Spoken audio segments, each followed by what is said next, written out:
खानी 2 दिन के बिहार दौरा पर आ रहल बाड़े।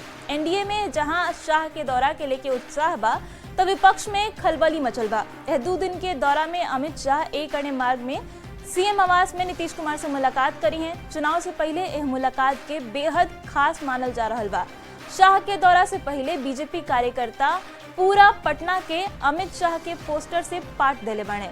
तो वह तस्वीर देखा तनी अमित शाह के उ एबरा आवे वाले बड़े बिहार दौरा पर 2 दिन के बिहार दौरा उनकर ही होखे वाला बा।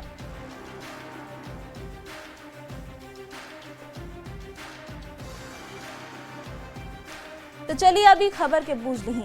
बीजेपी देश ना बल्कि पूरा दुनिया के सबसे बड़का पार्टी है। बीजेपी साल भर एक्टिव रहे वाला पार्टी है, जेकर रिजल्ट रउआ चुनाव में अक्सर देखे के मिलेला। अभी देश के 21 गो राज्य और केंद्र शासित प्रदेश मिला के एनडीए के सरकार बा। मतलब चाहे तो अकेले बीजेपी सरकार में बिया, ना तो एनडीए के सरकार हो जा बाटे, गठबंधन के सरकार बा। यही साल बिहार में विधानसभा के चुनाव होखे वाला बा। बीजेपी के नजर बिहार के चुनाव पर बा। बीजेपी के बिहार में फिर से एनडीए सरकार के बनावे के फोकस बटे और बिहार चुनाव के लेके बीजेपी पूरा तरीका से चुनावी मोड में आ चुकल बिया। ये वजह बा कि बिहार में बीजेपी के बड़ नेता के दौरा अब शुरू हो गई बा। 29 मार्च के केंद्रीय गृह मंत्री अमित शाह बिहार आई हैं और 30 मार्च के भी वो बिहार में रहे हैं। तो 24 अप्रैल के पीएम मोदी बिहार आ रहल बड़े। दरअसल केंद्रीय गृह मंत्री अमित शाह के बीजेपी के चाणक्य मानल जाला। बीजेपी एमपी एमएलए और पदाधिकारी लोग के साथ अमित शाह बैठक करी है। साथ ही बीजेपी के कोर कमेटी के नेता लोग के साथ भी बैठक करी है और चुनावी टिप्स उन लोग के दी हैं। जब 24 अप्रैल के पीएम मोदी बिहार आई हैं, तब पीएम मोदी हमेशा के जैसन कार्यकर्ता लोग में जोश भरी और जनता के साथ सीधा संवाद करके चुनावी माहौल के एनडीए के पक्ष में गरमा दी हैं। तो ये पूरा खबर जौन रहे वो अमित शाह के दौरा से जुड़ल रहे। चलिए आगे बढ़ल जाओ। बिहार के डिप्टी सीएम सम्राट चौधरी बयान दिले कि चारा घोटाला के 950 करोड़ रुपया जब्त करके सरकारी खजाना में डाल जाई। जरूरत पड़ी तो सरकार कोर्ट भी जाई। एह पर आरजेडी नेता लोग के पलटवार कइल गइल आ कहल गइल कि लालू प्रसाद पर पैसा लेवे के आरोप नहीं थे, जेकरा पर आरोप बा ओकरा से पैसा वसूल कइल जाए।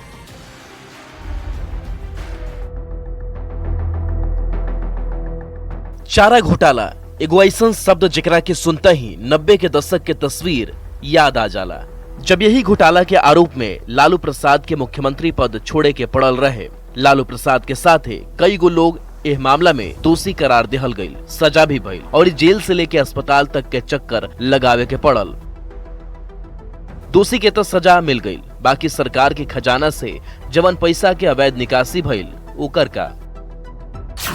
जिन्होंने बिहार को लूटा है वो देना तो पड़ेगा, बचा नहीं पाएंगे। बिहार में 3 दशक पहले राज्य के सबसे बड़ चारा घोटाला भइल।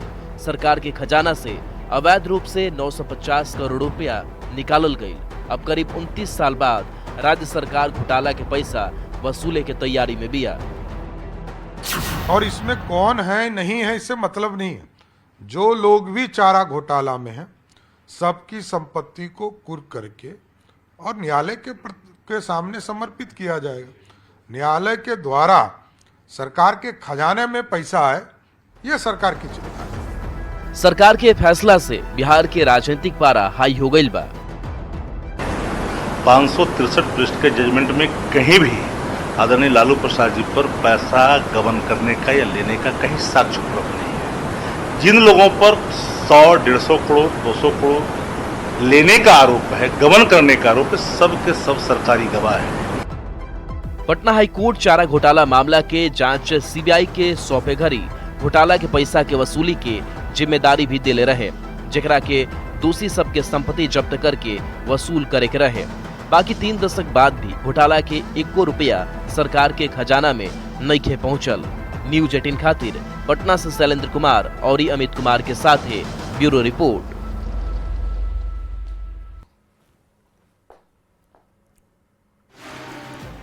चारा घोटाला के 950 करोड़ रुपया के वसूली के बात हो रहा बा। अभी बात काहे हो रहा बा ई बुझल जाई, बाकी पहले चारा घोटाला का रहे ई बुझ ली। ये पूरा मामला है 90 के दशक के 1995 तक सरकारी खजाना से 950 करोड़ के अवैध निकासी के मामला के खुलासा भइल रहे। जानवर खातिर दवाई आरू चारा के नाम पर फर्जी बिल बना के अवैध निकासी कल गई रहे। चारा घोटाला में सीबीआई अभी तक 55 से बेसी केस दर्ज कर चुकल बिया। एह केस में कई गो नेता और अधिकारी लोग के आरोपी बनावल गईल बा। एह 55 में से 6 गो मामला में तत्कालीन मुख्यमंत्री लालू प्रसाद के भी आरोपी बनावल गईल।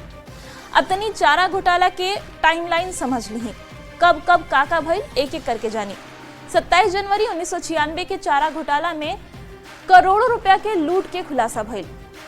चाईबासा ट्रेजरी से अवैध तरीका से 37.6 करोड़ रुपया के अवैध निकासी कइल गई। 11 मार्च 1996 के पटना हाईकोर्ट जांच खातिर सीबीआई के कहलस। 19 मार्च 1996 के सुप्रीम कोर्ट हाईकोर्ट के जांच के निगरानी करे के निर्देश दिलस। 23 जून 1997 के सीबीआई आरोप पत्र भी दाखिल कर लेलस। 25 जुलाई 1997 के लालू प्रसाद इस्तीफा दे देले और अपन पत्नी राबड़ी देवी के बिहार के मुख्यमंत्री बना देले। 30 जुलाई 1997 के लालू प्रसाद सीबीआई के अदालत में आत्मसमर्पण कर देले, सरेंडर कर देले। 3 अक्टूबर 2013 चाईबासा ट्रेजरी मामला में पहला बेर लालू प्रसाद के सजा भइल और उनका के जेल भेजल गई। लालू प्रसाद के चारा घोटाला के 5 गो मामला में सजा भइल बा।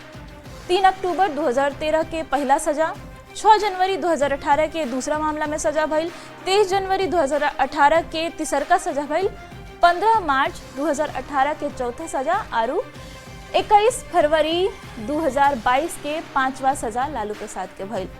चारा घोटाला में लालू प्रसाद के अलावा कई गो नेता अभियुक्त बनावल गईले।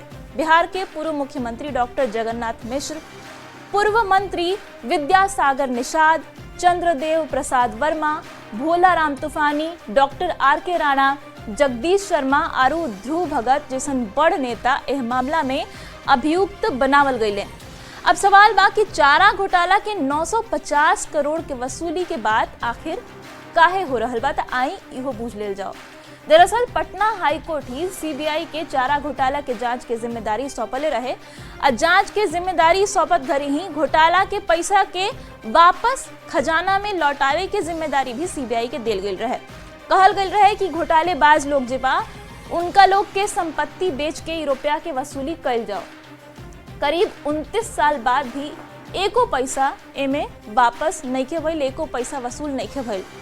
अब सरकार वसूली के बात कह रहल बिया, बाकी 950 करोड़ के वसूली के बाद पर सियासी माहौल गरम बा। विपक्ष के नेता लोग के कहना बा कि काहे कि यही साल विधानसभा के चुनाव बा, यही से माहौल बनावे खातिर सरकार में शामिल लोग अब यह मुद्दा के उठा रहल बाड़े।